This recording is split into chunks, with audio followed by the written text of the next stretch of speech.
BBC প্রবাহে আপনাদের সবাইকে স্বাগত জানাচ্ছি আমি শারমিন রমা। শুরুতেই দেখে নেব আজ কি থাকছে। নতুন পে স্কেলে সরকারি চাকরিজীবীদের সর্বনিম্ন বেতন বাড়ছে প্রায় 2.5 গুণ। প্রধান উপদেষ্টার কাছে বেতন কমিশনের সুপারিশ।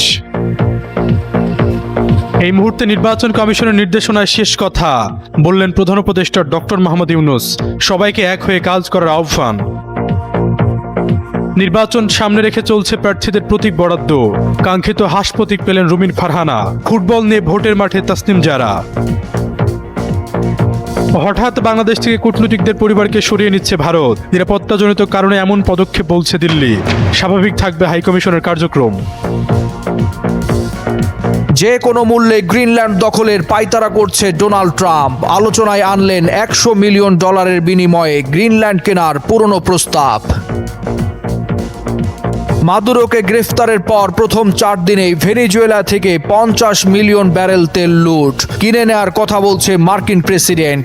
সত্যতা মিলছে অন্তর্বর্তী সরকারের মন্তব্যে।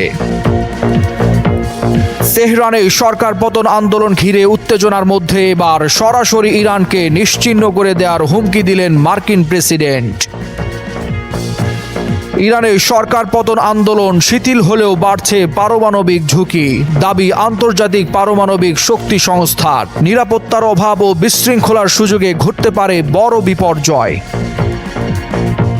পাকিস্তানের সাবেক প্রধানমন্ত্রী ইমরান খানের সঙ্গে সাক্ষাতের নিষেধাজ্ঞায় ফের উত্তপ্ত ইসলামাবাদের রাজনীতি। সরকারের বিরুদ্ধে রাজপথে নামার ঘোষণা দিল পিটিআই নেতারা। সরকারি চাকরিজীবীদের সর্বনিম্ন বেতন 20,250 টাকা নির্ধারণের সুপারিশ করেছে বেতন কমিশন। বর্তমানে সর্বনিম্ন বেতন 8,250 টাকা। একই সঙ্গে সর্বোচ্চ ধাপের বেতন 78,000 থেকে 1,20,000 টাকা করার প্রস্তাব রাখা হয়েছে। বুধবার বিকেলে রাষ্ট্রীয় অতিথি ভবন যমুনায় প্রধান উপদেষ্টার কাছে বেতন কমিশনের চূড়ান্ত প্রতিবেদন জমা দেওয়া হয়। এর আগে সরকারি চাকরিজীবীদের বেতন কাঠামো পুনর্গঠনের লক্ষ্যে গত জুলাই মাসে পে কমিশন গঠন করা হয়। প্রায় 6 মাস কাজ শেষে কমিশন বেতন ও ভাতা বৃদ্ধির সুপারিশ চূড়ান্ত করেছে। এই পুরো বেতন কাঠামো বাস্তবায়নে অতিরিক্ত ব্যয় হতে পারে প্রায় 80,000 কোটি টাকা। নতুন এই বেতন কাঠামো আগামী 1 জুলাই থেকে কার্যকর করার দায়িত্ব থাকবে নির্বাচিত সরকারের উপর। অন্তর্বর্তী সরকার মনে করছে নতুন পে স্কেল বাস্তবায়নের মাধ্যমে সরকারি চাকরিজীবীদের জীবনমান উন্নয়নের পাশাপাশি সামগ্রিক অর্থনীতিতে ইতিবাচক প্রভাব পড়বে। ত্রয়োদশ জাতীয় সংসদ নির্বাচন সামনে রেখে মনোনয়নপত্র প্রত্যাহারের সময়সীমা শেষ হওয়ার মধ্য দিয়ে নির্বাচনী প্রতিযোগিতা এখন চূড়ান্ত পর্যায়ে পৌঁছেছে। বুধবার প্রার্থীদের হাতে প্রতীক তুলে দেওয়ার মাধ্যমে আনুষ্ঠানিকভাবে শুরু হচ্ছে নির্বাচনের শেষ ধাপের উত্তাপ। বৃহস্পতিবার থেকে মাঠে নামছেন প্রার্থীরা। শুরু হবে জোরালো প্রচারণা। ভোট টানতে পাড়া মহল্লায় জামায়াত, এনসিপি ও অন্যান্য জোটদলীয় প্রার্থীরা সরব হবেন, যা ভোটের 48 ঘণ্টা আগ পর্যন্ত চলবে। এরই মধ্যে প্রার্থীরা মাইকিং, পোস্টার ও কর্মী সমর্থকদের প্রস্তুতি সম্পন্ন করেছে। পাড়া মহল্লায় শুরু হবে উঠান বৈঠক, পথসভা ও ভোটারদের দ্বারে দ্বারে যাওয়ার কর্মসূচি। নির্বাচন কমিশনের তথ্য অনুযায়ী 300 আসনে মনোনয়নপত্র সংগ্রহ করেছিলেন 3,422 জন। এর মধ্যে জমা দেন 2,085 জন। যাচাই বাছাই 726 জনের মনোনয়ন বাতিল হলেও আপিলে 431 জন প্রার্থিতা ফিরে পান। মনোনয়ন প্রত্যাহারের শেষ দিনে 305 জন প্রার্থী নির্বাচন থেকে সরে দাঁড়ায়। ফলে সারা দেশে 298টি আসনে চূড়ান্তভাবে 1,967 জন প্রার্থী মাঠে রয়েছেন। চট্টগ্রামের 16টি আসনে মনোনয়ন প্রত্যাহারের পর 111 জন প্রার্থী প্রতিদ্বন্দ্বিতায় রয়েছেন। এখানে বিএনপি, জামায়াত ও বিভিন্ন ইসলামী দলের কয়েকজন প্রার্থী মনোনয়ন প্রত্যাহার করেছেন। চট্টগ্রাম 8 আসনে জামায়াত ও এনসিপির মধ্যে জোটগত সমঝোতা থাকলেও জামায়াত প্রার্থী মনোনয়ন প্রত্যাহার না করায় সেখানে 2 জন প্রার্থী রয়ে গেছেন। রাজনৈতিক বিশ্লেষকদের মতে প্রতীক বরাদ্দের মধ্য দিয়ে নির্বাচন এখনো পুরোপুরি মাঠে গড়িয়েছে। ভোটের দিন কে জিতবেন সে হিসাব এখন নির্ভর করছে মাঠের প্রচার ও ভোটারদের মনোভাবের উপর। নানা জল্পনা ও প্রতীক্ষার অবসান ঘটিয়ে প্রতীক পেলেন ত্রয়োদশ জাতীয় সংসদ নির্বাচনের প্রার্থীরা। এরই ধারাবাহিকতায় এবার ফুটবল প্রতীক নিয়ে ভোটের মাঠে নামবেন ঢাকা 9 আসনের স্বতন্ত্র প্রার্থী ডাক্তার তাসনিম জারা। বুধবার দুপুরে ঢাকা বিভাগীয় কমিশনারের কার্যালয় থেকে আনুষ্ঠানিকভাবে প্রতীক সংগ্রহ করেন তিনি। এরপরই প্রতিক্রিয়ায় ডাক্তার তাসনিম জারা বলেন, গত কয়েকদিন ধরে তিনি ঢাকার 9 আসনের বিভিন্ন এলাকায় খিলগাঁও, সবুজবাগ ও মুগদা থানায় বাসিন্দাদের সঙ্গে নিয়মিত কথা বলেছেন। এ সময় অনেক মানুষই জানতে চেয়েছেন ব্যালট পেপারে কোন প্রতীকে তাকে খুঁজে পাওয়া যাবে। প্রায় প্রতিদিনই কেউ না কেউ জিজ্ঞেস করেছে নির্বাচনের মার্কাটা কি। আজ সেই প্রশ্নের একদম পরিষ্কার উত্তর পেয়ে গেছে বলে জানান তিনি। বৃহস্পতিবার থেকেই আনুষ্ঠানিক নির্বাচনী প্রচারণা শুরু করতে যাচ্ছেন তাসনিম জারা। তার বক্তব্যের মাধ্যমে জানা গেছে প্রচারণার মূল লক্ষ্য হবে স্বচ্ছতা ও জবাবদিহিতার উপর ভিত্তি করে রাজনীতি পরিচালনা করা। পাশাপাশি তিনি ভোটারদের দোয়া ও শুভকামনার আবেদনও জানিয়েছেন। দেশ জুড়ে বইছে নির্বাচনী হাওয়া। আগামী 12ই ফেব্রুয়ারি আসন্ন ত্রয়োদশ জাতীয় সংসদ নির্বাচনকে সামনে রেখে রাজনৈতিক মহলে চলছে ব্যাপক প্রস্তুতি। টানাপোড়েন চলছে আসন বিন্যাস, জোট গঠন, প্রচারণা থেকে শুরু করে নীতি নির্ধারণ ও কূটনীতির মতো গুরুত্বপূর্ণ বিষয়গুলোতেও। এরই মধ্যে নির্বাচনের আগ মুহূর্তেই বাংলাদেশে নিজেদের আসর গোটাতে তোড়জোড় চালাচ্ছে পতিত সরকার প্রধান শেখ হাসিনাকে আশ্রয়দানকারী দেশ ভারত। বাংলাদেশ জাতীয় সংসদ নির্বাচনকে সামনে রেখে নিরাপত্তাজনিত ঝুঁকির কারণে আগাম সতর্কতামূলক পদক্ষেপ নিচ্ছে ভারত। বাংলাদেশে কর্মরত নিজেদের কূটনৈতিক কর্মকর্তাদের পরিবারের সদস্যদের ফিরিয়ে নেওয়ার সিদ্ধান্ত নিয়েছে দেশটি। মঙ্গলবার ভারতের কেন্দ্রীয় সরকার পর্যায়ে এই সিদ্ধান্ত নেওয়া হয়েছে বলে এক প্রতিবেদনে জানিয়েছে বার্তা সংস্থা পিটিআই। ভারতের প্রধান দূতাবাস বা হাই কমিশন ঢাকায়, এছাড়া সহকারী হাই কমিশনগুলো রয়েছে খুলনা, রাজশাহী, চট্টগ্রাম ও সিলেটে। সূত্র বলছে সবগুলো মিশন থেকেই কূটনীতিক ও অন্য কর্মকর্তাদের পরিবারের সদস্যদের ফিরিয়ে নেওয়া হচ্ছে। ভারতের কেন্দ্রীয় সরকারের পররাষ্ট্র মন্ত্রণালয়ের কর্মকর্তারা জানিয়েছেন দেশটির হাইকমিশন, সহকারী হাইকমিশন এবং এসবের সঙ্গে সংশ্লিষ্ট সব দপ্তর যথারীতি খোলা থাকবে, স্বাভাবিক কার্যক্রমও অব্যাহত থাকবে। তবে বাংলাদেশের বর্তমান পরিস্থিতিকে আমলে নিয়ে সতর্কতামূলক পদক্ষেপ হিসেবে দেশটিতে কর্মরত সব ভারতীয় কূটনীতিক ও কর্মকর্তার পরিবারের সদস্যদের ভারতে ফিরিয়ে আনতে চাইছে তারা। বাড়ি বা ফ্ল্যাটের বাজার মূল্যের সর্বোচ্চ 15% হবে বাড়ি ভাড়া। বাড়ি ভাড়া দেওয়ার আগে দুই পক্ষের মধ্যে লিখিত চুক্তি করতে হবে। 1 থেকে 3 মাসের অগ্রিম ভাড়া নেওয়া যাবে। এমন কিছু শর্ত দিয়ে বাড়ি ভাড়া সংক্রান্ত নির্দেশিকা প্রণয়ন করেছে ঢাকা উত্তর সিটি কর্পোরেশন ডিএনসিসি। 20 জানুয়ারি দুপুরে ডিএনসিসির নগর ভবনে এক সংবাদ সম্মেলনে বাড়ি ভাড়া সংক্রান্ত নির্দেশিকার বিস্তারিত তুলে ধরেন ঢাকা উত্তর সিটির প্রশাসক মোহাম্মদ এজাজ। মোট 16টি পয়েন্ট বা শর্ত রয়েছে এতে। এক নজরে সেগুলো জেনে নেওয়ার চেষ্টা করি। এতে বলা হয়েছে, বাড়ির মালিক অবশ্যই তার বাড়িটি বসবাসের উপযুক্ত করে রাখবেন। গ্যাস, পানি, বিদ্যুতের নিরবচ্ছিন্ন সংযোগ, গৃহস্থালী বর্জ্য ব্যবস্থাপনা সহ সব সুবিধা নিশ্চিত করতে হবে। কোনো সমস্যার সম্মুখীন হলে ভাড়াটিয়া সংশ্লিষ্ট বাড়িওয়ালাকে অবগত করবেন। দ্রুত সেই সমস্যার সমাধান করবেন বাড়িওয়ালা। বাড়িওয়ালা ও ভাড়াটিয়া বাড়ির ছাদ, বারান্দা ও বাড়ির সামনের খালি স্থানে সবুজায়ন করবেন। নিরাপত্তার স্বার্থে সখ্য সাপেক্ষে ভাড়াটিয়াকে ছাদ ও মূল গেটের চাবি দিতে হবে। প্রতি মাসের 10 তারিখের মধ্যে ভাড়া প্রদান করবে ভাড়াটিয়া। প্রমাণ কপি হিসেবে ভাড়াটিয়াকে মাসিক ভাড়ার লিখিত রসিদ দিতে হবে। বাড়িতে যে কোনো সময়ে প্রবেশাধিকার পাবেন ভাড়াটিয়া। সার্বিক নিরাপত্তা ও শৃঙ্খলা নিশ্চিতে কোনো পদক্ষেপ নিলে অবশ্যই ভাড়াটিয়াকে অবগত করতে হবে। বাস্তবায়নের আগে ভাড়াটিয়ার মতামত গ্রহণ করতে হবে। আলোচনার মাধ্যমে ন্যায়সঙ্গত অবস্থা গ্রহণ করতে হবে। মানসম্মত ভাড়া কার্যকরের তারিখ থেকে 2 বছর পর্যন্ত অপরিবর্তিত থাকবে। ভাড়া বৃদ্ধির সময় হবে জুন, জুলাই। 2 বছরের আগে কোনো অবস্থাতেই বাড়ির ভাড়া বাড়ানো যাবে না। 2 বছর পর দ্বিপক্ষীয় আলোচনা সাপেক্ষে ভাড়া পরিবর্তন করা যাবে। নির্দিষ্ট সময়ে ভাড়াটিয়া ভাড়া দিতে ব্যর্থ হলে তাকে মৌখিকভাবে সতর্ক করবেন। এতে কাজ না হলে সব বকেয়া পরিশোধের শর্তে 2 মাসের মধ্যে বাড়ি ছাড়ার জন্য লিখিত সতর্কতামূলক নোটিশ দেবেন বাড়ির মালিক। একই সঙ্গে চুক্তি বাতিল করে ভাড়াটিয়াকে উচ্ছেদ করতে পারবেন। আবাসিক ভবনের ক্ষেত্রে বাড়ি ভাড়ার চুক্তি বাতিল করতে হলে 2 মাসের মধ্যে নোটিশ দিয়ে উভয় পক্ষ ভাড়া চুক্তি বাতিল করতে পারবেন। মানসম্মত ভাড়া নির্ধারণ ও ভাড়ার বার্ষিক পরিমাণ সংশ্লিষ্ট বাড়ির বাজার মূল্যের 15% বেশি হবে না।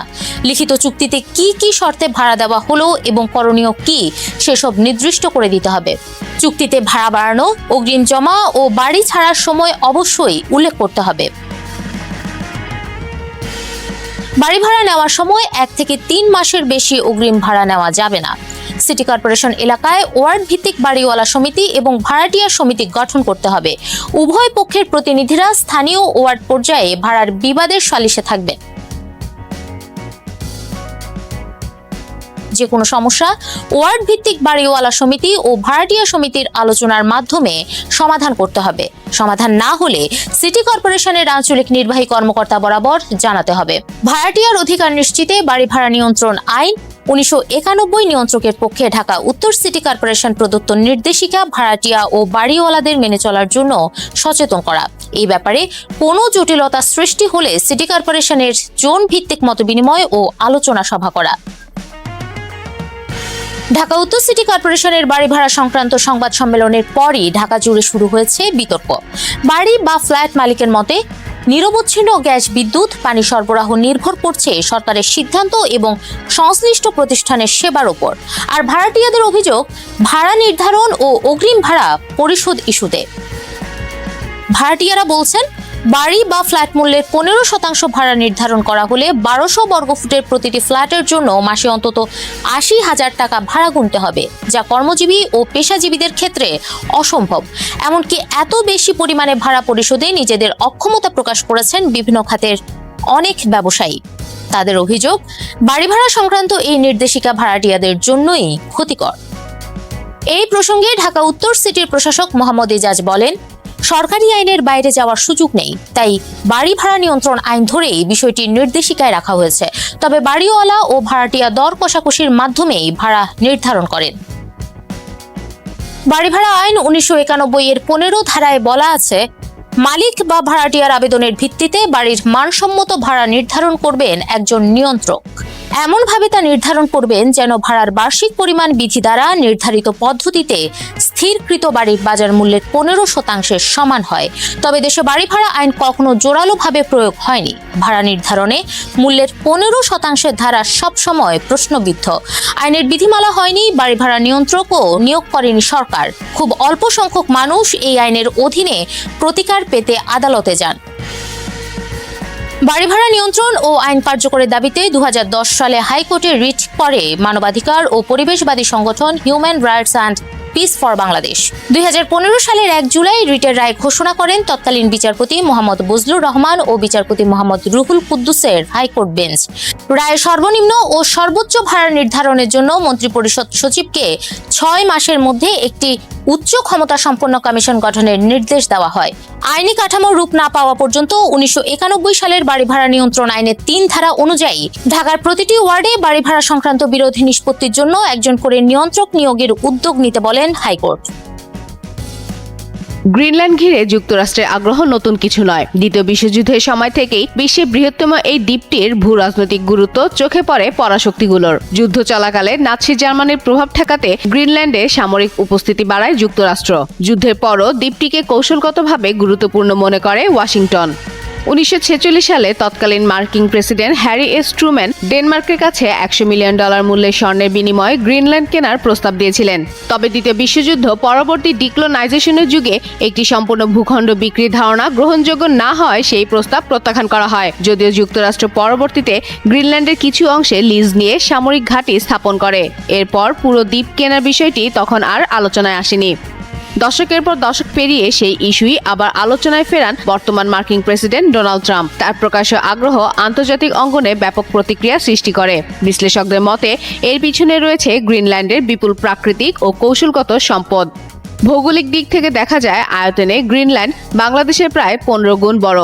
দ্বীপটি প্রায় 80% বরফে ঢাকা হলেও এর নিচে লুকিয়ে আছে মূল্যবান খনিজ সম্পদের বিশাল ভাণ্ডার। স্মার্টফোন, কম্পিউটার ও বৈদ্যুতিক গাড়ির ব্যাটারিতে ব্যবহৃত দুষ্প্রাপ্য খনিজের পাশাপাশি এখানে রয়েছে ইউরেনিয়াম ও জিঙ্কের মজুদ। এসব খনিজের উপর বর্তমানে চীনের প্রভাব ব্যাপক, যা যুক্তরাষ্ট্রের জন্য কৌশলগত উদ্বেগের কারণ।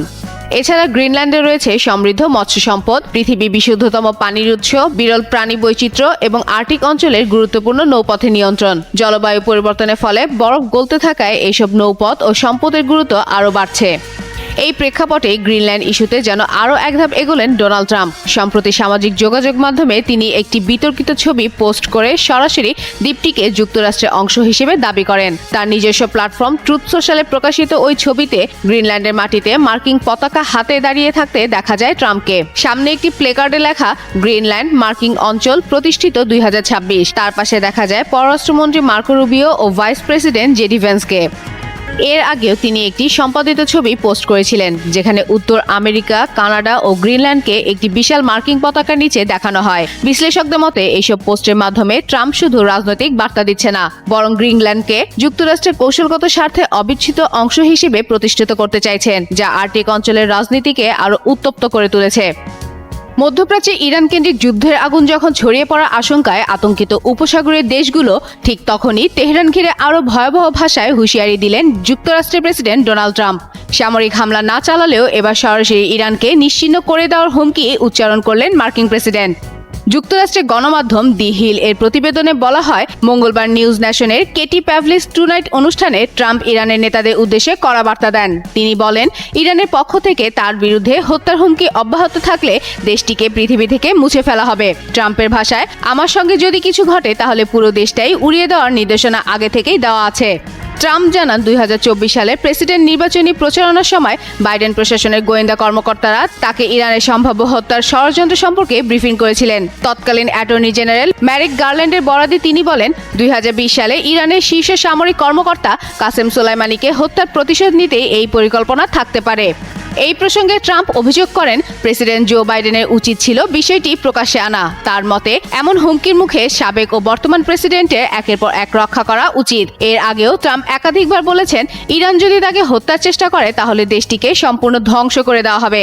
দায়িত্ব গ্রহণের পরপরই ইরানের ওপর সর্বোচ্চ চাপ বজায় রাখার নির্বাহী আদেশে সই করেও একই অবস্থান জানান তিনি। অন্যদিকে ইরানের সরকার বিরোধী বিক্ষোভ ও সহিংসতায় হাজারো মানুষের মৃত্যুর ঘটনায় সামরিক পদক্ষেপের ইঙ্গিত দিয়েছেন ট্রাম্প। পাল্টা প্রতিক্রিয়ায় ইরানের সর্বোচ্চ নেতা আয়াতুল্লাহ আলী খামেনি যুক্তরাষ্ট্রের বিরুদ্ধে সরকার উৎখাটের ষড়যন্ত্রের অভিযোগ তুলেছেন। ফলে ইরানকে ঘিরে মধ্যপ্রাচ্যে উত্তেজনা আরও ভয়ঙ্কর দিকে এগোচ্ছে, যার পরিণতি নিয়ে বিশ্বজুড়ে উদ্বেগ বাড়ছে বলে মনে করছেন সামরিক বিশ্লেষকরা। সাম্প্রতিক আন্দোলন দমনপীড়নে এখনও শান্তির আভাস মেলেনি ইরানে। গত বছরের ডিসেম্বর থেকে শুরু হওয়া মুদ্রাস্ফীতি ও রিয়েল রেকর্ড অবমূল্যায়ন বিরোধী আন্দোলন এক পর্যায়ে রূপ নেয় সরকার বিরোধী গণ অভ্যুত্থানে। এ বিক্ষোভে অংশ নেওয়াদের কঠোর শাস্তির হুঁশিয়ারি দিয়েছেন দেশটির শীর্ষ কর্মকর্তারা। বিক্ষোভকারীদের সন্ত্রাসী আখ্যা দিয়ে তাদের সম্পদ বাজেয়াপ্ত বিচার প্রক্রিয়া শুরু করেছে দেশটির বিচার বিভাগ। এদিকে যুক্তরাষ্ট্র ও ইসরায়েলের সরাসরি উস্কানিতে এই অস্থিরতা তৈরি হয়েছে বলে দাবি করেছেন ইরানের সর্বোচ্চ নেতা আয়াতুল্লাহ আলী খামেনি। অন্যদিকে এই উত্তেজনার মধ্যেই মার্কিন রণতরী মধ্যপ্রাচ্যের দিকে ও ইসরায়েলি প্রধানমন্ত্রী বেনিয়ামিন নেতানিয়াহুর সর্বশক্তি প্রয়োগের হুমকি এই অঞ্চলের সামরিক উত্তাপকে কয়েক গুণ বাড়িয়ে দিয়েছে। এমন পরিস্থিতিতে আন্তর্জাতিক বিশ্লেষকদের কপালে নতুন করে চিন্তার ভাঁজ ফেলেছে ইরানের পারমাণবিক কর্মসূচি। ওয়াশিংটন ভিত্তিক institute for science and international সিকিউরিটির মতে, ইরানে অভ্যন্তরীণ বিশৃঙ্খলা দেখা দিলে সরকার পারমাণবিক স্থাপনাগুলোর নিরাপত্তা বজায় রাখতে ব্যর্থ হতে পারে। আন্তর্জাতিক পারমাণবিক শক্তি সংস্থা IAEA জানিয়েছে, ইরানের হাতে বর্তমানে প্রায় 440.9 কিলোগ্রাম ইউরেনিয়াম রয়েছে, যার 60% সমৃদ্ধ। অস্ত্রমানের 90% পৌঁছাতে আর খুব বেশি প্রযুক্তিগত ধাপ প্রয়োজন। এদিকে এই বিপুল মজুত মাত্র 18 থেকে 20টি সিলিন্ডারে বহনযোগ্য, যা বিশৃঙ্খলার সুযোগে ভুল হাতে পড়ার তীব্র ঝুঁকি তৈরি করেছে বলে মনে করছে সংস্থাটি। অস্ত্র নিয়ন্ত্রণ বিশেষজ্ঞদের মতে, রাজনৈতিক অস্থিতিশীলতা বাড়লে এই ইউরেনিয়াম ব্যবহার করে গোপন পারমাণবিক কার্যক্রম চালানো বা মরুভূমিতে পরীক্ষামূলক বিস্ফোরণ ঘটানো যেতে পারে। এমনকি ইরানের একমাত্র বাণিজ্যিক পারমাণবিক বিদ্যুৎ কেন্দ্র বুশেহরে নাশকতা বা হামলার আশঙ্কা উড়িয়ে দেওয়া যাচ্ছে না। সেখানে কোনো দুর্ঘটনা ঘটলে তেজস্ক্রিয় বিকিরণ মাত্র কয়েক ঘন্টার মধ্যে সৌদি আরব ও ওমান সহ পার্শ্ববর্তী দেশগুলোতে ছড়িয়ে পড়তে পারে। যদিও তেহরান এখনও নিরাপত্তা বাহিনীর উপর পূর্ণ নিয়ন্ত্রণ বজায় রেখেছে। বিশ্লেষকদের মতে, পরিস্থিতি নিয়ন্ত্রণের বাইরে গেলে শুধু মধ্যপ্রাচ্য নয়, গোটা বিশ্বই একটি নতুন পারমাণবিক সংকটের মুখোমুখি হতে পারে। পাকিস্তানের সাবেক প্রধানমন্ত্রী ইমরান খানের কারাবাস ও তার সঙ্গে সাক্ষাৎকারের নিষেধাজ্ঞা ঘিরে আবারও উত্তেজনা বাড়ছে দেশটির রাজনীতিতে। দীর্ঘ সময় ধরে নির্জন কারাবাসে রাখা এবং আইনজীবী ও পরিবারের সঙ্গে সাক্ষাৎ বন্ধ থাকায় ক্ষোভে ফেটে পড়েছে তার দল পাকিস্তান তেহরাকে ইনসাফ PTI। PTIর অভিযোগ, 3 মাসেরও বেশি সময় ধরে ইমরান খান কার্যত একাকী কারাবন্দী অবস্থানে রয়েছেন এবং তাকে মৌলিক অধিকার থেকেও বঞ্চিত করা হচ্ছে। 73 বছর বয়সী এই রাজনৈতিক 2023 সালের আগস্ট থেকে কারাগারে রয়েছেন। তার বিরুদ্ধে একাধিক মামলা বিচারাধীন। দলের দাবি, পাকিস্তানের সেনাপ্রধান মার্শাল আসিম মনিকে নিয়ে ইমরান খানের সমালোচকমূলক মন্তব্যের পরই তার উপর আরও কঠোর নিষেধাজ্ঞা আরোপ করা হয়েছে। সরকার প্রথমে কারাবিধি লঙ্ঘনের অভিযোগ তুলে এবং পরে জাতীয় নিরাপত্তা হুমকির কথা উল্লেখ করে আগামী ৮ ফেব্রুয়ারি ২০২৬ সাল পর্যন্ত তার সঙ্গে পরিবারের সদস্য ও আইনজীবীদের সাক্ষাৎ বন্ধ রাখার সিদ্ধান্ত নেয়। পিটিআই বলছে এই সিদ্ধান্ত সংবিধান ও আন্তর্জাতিক মানবাধিকার আইনের সুস্পষ্ট লঙ্ঘন এবং দীর্ঘমেয়াদী নির্জন কারাবাস নিষ্ঠুর ও অমানবিক আচরণে শামিল হতে পারে। এদিকে পিটিআইয়ের ১৪ জন সিনেটর ইমরান খান ও তার স্ত্রী বুশরা বিবির নির্জন কারাবাস এবং সাক্ষাৎ নিষেধাজ্ঞার বিরুদ্ধে ইসলামাবাদ হাইকোর্টে আবেদন করেছেন। আবেদনে একে অসাংবিধানিক, বেআইনি ও রাজনৈতিক নিপীড়নের অংশ হিসেবে উল্লেখ করা হয়েছে। একই সঙ্গে কারাবন্দীদের মৌলিক সুযোগ সুবিধা, বই, সংবাদপত্র, টেলিভিশন ও সাক্ষাতের অধিকারের পুনর্বহালের দাবি জানানো হয়েছে। পিটিআইয়ের চেয়ারম্যান ব্যারিস্টার গহর আলী খান বিচার বিভাগের হস্তক্ষেপের কামনা করে বলছেন, ইমরান খানের সঙ্গে সাক্ষাৎ করা তাদের সাংবিধানিক অধিকার। তিনি জানান, ক্ষমতাসীনদের বিরুদ্ধে নির্বাচনী জালিয়াতির অভিযোগ তুলে আগামী ৮ ফেব্রুয়ারি শান্তিপূর্ণ বড় কর্মসূচি পালন করবে পিটিআই। ইরানের বিক্ষোভে কত মানুষ প্রাণ হারিয়েছেন, সেসব মৃত্যুর জন্য কারা দায়ী? প্রশ্নগুলো এখন আর মানবাধিকার আলোচনার মধ্যেই সীমাবদ্ধ নেই, বরং পরিণত হয়েছে একটি গভীর বাক যুদ্ধে। ইরানের বক্তব্য একরকম, আন্তর্জাতিক মানবাধিকার সংস্থাগুলো বলছে আরেক কথা, আর যুক্তরাষ্ট্রের রাজনৈতিক নেতৃত্ব দিচ্ছে ভিন্ন বার্তা। বিক্ষোভের সূচনা হয়েছিল ২০২৫ সালের ২৮ ডিসেম্বর। তেহরানের কেন্দ্রীয় বাণিজ্য এলাকাসমূহে ব্যবসায়ীদের মধ্যে অসন্তোষ থেকেই সূত্রপাত হয় এই আন্দোলনের। খুব অল্প সময়ের মধ্যেই সেই বিক্ষোভ ছড়িয়ে পড়ে দেশের প্রায় সব প্রান্তে। অর্থনৈতিক দাবি ধীরে ধীরে রূপ নিতে থাকে রাজনৈতিক ক্ষোভে। রাষ্ট্রীয় কর্মকর্তা, বিদেশি গণমাধ্যম এবং প্রত্যক্ষদর্শীদের বর্ণনা অনুযায়ী সবচেয়ে ভয়াবহ ছিল ৮ ও ৯ জানুয়ারির রাত। ধারণা করা হচ্ছে এই দুই রাতেই মৃত্যু হয়েছে সবচেয়ে বেশি। ইরানের মেডিকেল এক্সামিনার কর্তৃপক্ষের প্রধান আব্বাস মাসজেদি আরানি জানিয়েছেন, অনেক মরদেহ পরীক্ষা করে দেখা যায় তাদেরকে গুলি করা হয়েছে খুব কাছ থেকে। রাষ্ট্রীয় গণমাধ্যম জানায়, নিহতদের বড় একটি অংশই ছিল তরুণ, যাদের বয়স ছিল ২০-এর কোঠায়। এই সহিংসতার মধ্যেই ৮ জানুয়ারি রাতে ইরান কর্তৃপক্ষ পুরো দেশ জুড়ে ইন্টারনেট এবং মোবাইল যোগাযোগ বন্ধ করে দেয়। ফলে শুধু তথ্য আদান প্রদানই বন্ধ হয়নি, বরং অনেক ক্ষেত্রে জরুরি যোগাযোগ সেবায় ব্যাঘাত ঘটে। প্রায় ২ সপ্তাহ ধরেই কার্যত অন্ধকারের মধ্যে ছিল ইরান। এই দীর্ঘ ব্ল্যাকআউটের কারণে বাইরের বিশ্ব থেকে নিহতদের সঠিক সংখ্যা বা ঘটনার বিস্তারিত জানা কঠিন হয়ে পড়েছিল। ইরানের রাজনৈতিক, সামরিক ও বিচার বিভাগ একযোগে বলছে, এই বিক্ষোভ যুক্তরাষ্ট্র ও ইসরায়েলের মদদে সংগঠিত হয়েছে। বিদেশি শক্তির পৃষ্ঠপোষকতায় প্রশিক্ষিত ও সশস্ত্র সন্ত্রাসীরাই হাজারো মানুষকে হত্যা করেছে। ইরানের দাবি, রাষ্ট্রীয় বাহিনী নয়, বরং শান্তিপূর্ণ আন্দোলনকে সহিংস করে তোলার জন্য কিছু গোষ্ঠী গুলি ও ছুরিকাঘাত করছে আন্দোলনকারীদের। এসব হত্যাকাণ্ডের জন্য ডোনাল্ড ট্রাম্পকেই সরাসরি দায়ী করছেন ইরানের সর্বোচ্চ নেতা আয়াতুল্লাহ আল খামেনি। যুক্তরাষ্ট্রভিত্তিক মানবাধিকার সংস্থা human rights activists news agency বলেছে, এখন পর্যন্ত ৩,৩০০ জনের বেশি মানুষের মৃত্যু সম্পর্কে নিশ্চিত হওয়া গিয়েছে। এক অজ্ঞাতনামা ইরানি কর্মকর্তার বরাত দিয়ে রয়টার্স জানিয়েছে, নিহতের সংখ্যা অন্তত ৫,০০০ হতে পারে, যাদের মধ্যে প্রায় ৫০০ জন নিরাপত্তা বাহিনীর সদস্য। সূত্রগুলোর দাবি, অধিকাংশ মানুষই নিহত হয়েছেন রাষ্ট্রীয় নিরাপত্তা বাহিনীর গুলিতে। তবে পরিসংখ্যানগুলো স্বাধীনভাবে যাচাই করা সম্ভব হয়নি। কিছু গণমাধ্যমের অভিযোগ, নিহত বিক্ষোভকারীদের দাফনের অনুমতি দিতে পরিবারের কাছ থেকে অর্থ দাবি করেছে প্রশাসন। কোথাও কোথাও নিহতদের পরিবারকে এমন নথিতে সই করতে বাধ্য করা হয়েছে যেখানে নিহত ব্যক্তিকে আন্দোলনকারী নয়, বরং ইসলামী রেভলিউশনারি গার্ড কর্পসের সহযোগী হিসেবে দেখানো হয়েছে।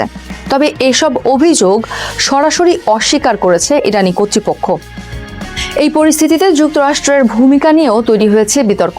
বিক্ষোভের চূড়ান্ত সময়ে ইরানিদের রাস্তায় নামতে প্রকাশ্যে আহ্বান জানান মার্কিন প্রেসিডেন্ট ডোনাল্ড ট্রাম্প। তিনি বলেছেন, সহায়তা আসছে। ট্রাম্প দাবি করেন, তার চাপের কারণে শত শত রাজনৈতিক বন্দীর মৃত্যুদণ্ড স্থগিত করেছে ইরান। ইরানের বিক্ষোভ নিয়ে সরাসরি মন্তব্য করেননি ইসরায়েলের প্রধানমন্ত্রী বেনিয়ামিন নেতানিয়াহু। ইসরায়েলি রাষ্ট্রীয় সম্প্রচার মাধ্যম কান জানিয়েছে, কর্মকর্তাদের ইরান নিয়ে সাক্ষাৎকার দেওয়া থেকে বিরত থাকতে নির্দেশ দিয়েছেন নেতানিয়াহু। তবে ইসরায়েলি কর্মকর্তাদের কিছু বক্তব্য নতুন করে প্রশ্নের জন্ম দিয়েছে। ইসরায়েলের হেরিটেজ মন্ত্রী আমিচাই এলিয়াহু বলেছেন, ইসরায়েলের এজেন্টরা এই মুহূর্তেও ইরানে সক্রিয়, যেমন তারা 12 দিনের যুদ্ধে ছিল। এই মুহূর্তে ইরানের রাস্তায় বিক্ষোভ অনেকটাই স্তীমিত। দেশ জুড়ে চলছে নিরাপত্তা বাহিনীর কড়া নজরদারি। কিন্তু সবচেয়ে বড় প্রশ্নগুলো এখনো রয়ে গেছে। ঠিক কত মানুষ মারা গেছে এই আন্দোলনে? কে বা কারা হত্যা করেছে তাদের? ইরানের এই সংকট শুধু রাজনৈতিক সংঘাত নয়, এটি সত্য, তথ্য এবং ব্যাখ্যার মধ্যকার এক গভীর লড়াই। The United States of America cold war বা স্নায়ু যুদ্ধের পর বিশ্বের সবচেয়ে ক্ষমতাধর রাষ্ট্র। প্রেসিডেন্ট ডোনাল্ড ট্রাম্পের নেতৃত্বে দেশটি ছুটছে তুমুল গতিতে। বিশেষ করে ট্রাম্পের নতুন শুল্ক আইন ওলট পালট করে দিয়েছে বিশ্ব বাণিজ্য ভারসাম্য। এরপর ভেনেজুয়েলার প্রেসিডেন্ট নিকোলাস মাদুরোকে অপহরণ করে সারা বিশ্বে হইচই ফেলে দিয়েছেন ব্যবসায়ী ডোনাল্ড জে ট্রাম্প। মাদুরোকে তুলে আনার পরও থেমে নেই এই রিপাবলিকান নেতা। কোনো দেশের সার্বভৌমের প্রতি যেন বিন্দু মাত্র সম্মান নেই তার। গ্রিনল্যান্ডকে নিয়ে তার শব্দচয়ন, কথা, ভাষা ও গেস্টার পোস্টার দেখলেই বোঝা যায় তিনি কতটা অবজ্ঞা ভরে দেখেন ডেনমার্ক সহ ইউরোপের দেশগুলোকে। সম্প্রতি নরওয়ের প্রধানমন্ত্রীকে একটি চিঠিতে ট্রাম্প বলেছেন, যেহেতু আমি 8টি যুদ্ধ থামিয়েছি তবু আমাকে শান্তিতে নোবেল দেওয়া হয়নি, সুতরাং আমি আর শান্তি নিয়ে ভাবতে বাধ্য নই। আমি এখন গ্রিনল্যান্ড দখল করব। এদিকে ইরানের বিক্ষোভকারীদের সহায়তার আশ্বাস দিয়েও শেষ পর্যন্ত তিনি কোনো সহায়তা করেননি। এতে প্রতারিত হয়েছেন বলে মনে করছেন বিক্ষোভকারীরা। এমন পরিস্থিতিতে স্বভাবতই প্রশ্ন ওঠে, ট্রাম্পের নেতৃত্বে যুক্তরাষ্ট্র কি পতনের পথে, নাকি নতুন করে আরও বেশি শক্তিশালী হয়ে আবির্ভূত হচ্ছে? 1987 সালে ইতিহাসবিদ পল কেনেডি তার আলোচিত গ্রন্থ the rise and fall of the great পাওয়ার্সে লিখেছিলেন, যখন কোনো রাষ্ট্র সামরিক শক্তি ও বৈশ্বিক দায়িত্ব নিজের সম্পদের চেয়ে বাড়িয়ে ফেলে তখনই ওই রাষ্ট্রের পতন শুরু হয়। ওই থিওরিকে বলা হচ্ছে ইম্পিরিয়াল ওভারস্ট্রেচ থিওরি। এটি যুক্তরাষ্ট্রের ক্ষেত্রেও প্রযোজ্য বলে মনে করছেন কোনো বিশ্লেষক। যুক্তরাষ্ট্র এই দুই ক্ষেত্রেই সীমা ছাড়িয়ে গেছে। 2025 সালের মধ্যে যুক্তরাষ্ট্রের জাতীয় ঋণ দাঁড়িয়েছে প্রায় $37 ট্রিলিয়ন, যা দেশটির মোট উৎপাদনের প্রায় সমান। একই সঙ্গে বিশ্বজুড়ে 800-রও বেশি সামরিক ঘাঁটি রয়েছে এই দেশটির, যা ধরে রাখা বিশাল অর্থনৈতিক চাপ। এদিকে বিশ্ব ব্যবস্থাও বদলাচ্ছে অত্যন্ত দ্রুত। চীন সহ নতুন শক্তির উত্থানে পৃথিবী এখন মাল্টিপোলার বা বহুমেরু ব্যবস্থার দিকে এগোচ্ছে।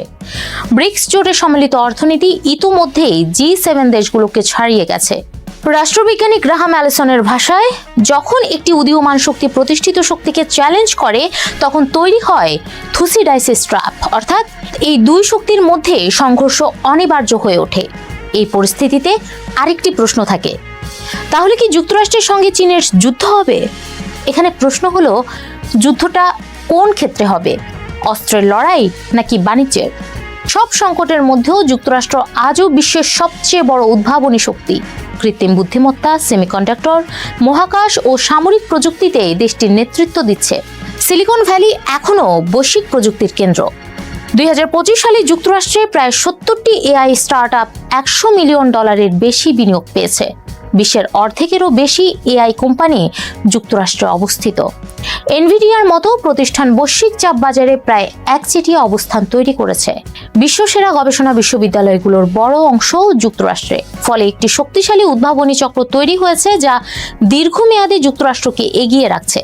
বিশ্লেষকদের মতে, যুক্তরাষ্ট্র না পুরোপুরি পতনের পথে, না আগের মতো একক আধিপত্যশীল শক্তি, বরং দেশটি এক ধরনের অসম পতনের মধ্য দিয়ে যাচ্ছে। অর্থাৎ সামরিক ও অর্থনৈতিক প্রভাব তুলনামূলকভাবে কমছে, কিন্তু প্রযুক্তি ও উদ্ভাবনী ক্ষমতা বাড়ছে। পল কেনেডি মনে করেন, মহাশক্তির পতন সাধারণত লম্বা সময় ধরে হয়, যা শতাব্দী জুড়ে ঘটে এবং তা আপেক্ষিক। দ্বিতীয় বিশ্বযুদ্ধের পর বর্তমানে বিশ্বের অন্যান্য দেশের তুলনায় যুক্তরাষ্ট্র সম্ভবত ধীরে ধীরে পতনের দিকে রয়েছে। যদিও একই সময়ে 22 শতকে নতুন রূপ দেবে এমন প্রযুক্তিতে তারা নিজেদের আধিপত্যকে আরও বিস্তৃত করে তুলেছে। 2075 সালে যুক্তরাষ্ট্র হয়তো আর একক সুপার পাওয়ার থাকবে না। ডলারের প্রভাব কমতে পারে, নতুন শক্তি বৈশ্বিক রাজনীতিতে বড় ভূমিকা রাখবে। তবে যুক্তরাষ্ট্র প্রযুক্তি, সংস্কৃতি ও উদ্ভাবনের মাধ্যমে এমন প্রভাব বিস্তার করবে যা সরাসরি সামরিক শক্তির চেয়েও কার্যকর হতে পারে। যুক্তরাষ্ট্র পতনের চেয়ে বেশি যাচ্ছে রূপান্তরের পথে, শক্তির সংজ্ঞাই বদলে যাচ্ছে। আগের মতো ভূখণ্ড, কারখানা বা সেনাবাহিনীর ওপর নয়, বরং প্রযুক্তি, জ্ঞান ও উদ্ভাবনের ওপর ভর করেই ভবিষ্যতের বিশ্ব ব্যবস্থায় যুক্তরাষ্ট্র নিজের অবস্থান ধরে রাখতে চাইছে। সবাইকে শুভকামনা জানিয়ে আমি শারমিন রমা আজ এখানেই বিদায় নিচ্ছি। ভালো থাকবেন।